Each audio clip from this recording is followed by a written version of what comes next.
How to lock photos in Google Photos. Hello everyone, it's me Rock, and in this video tutorial I will be teaching you how you could lock the photos in Google Photos. In order to lock the photos in Google Photos, at first you have to open the very Google Photos on your device. You could go to the option of photos here in the Google Photos, and then you can see an interface like this. Now here you have to tap on the option of collection. After tapping on the option of collection, you can see an interface like this here. Here you can tap on the option of locked.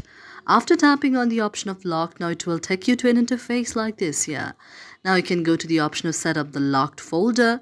Now here you can use any of the fingerprint, your face, or also you could use up your pattern. Now after using any of those, now you could open it. Now here what you can do is you can go to the option of the move items. After tapping on the option of move items, now you could tap any of those items which you'd like to move up to your locked folder, and then go to the option of continue, then go to the option of move here. Again go to the option of allow here. Now this way you have to go to the option of dismiss here, and then you will just see that all of those things will be just moved to the locked folder, and after a few times your very locked folder in the Google Photos will be created and you are done. Thank you for watching our video, and if you really like it, do not forget to subscribe our channel.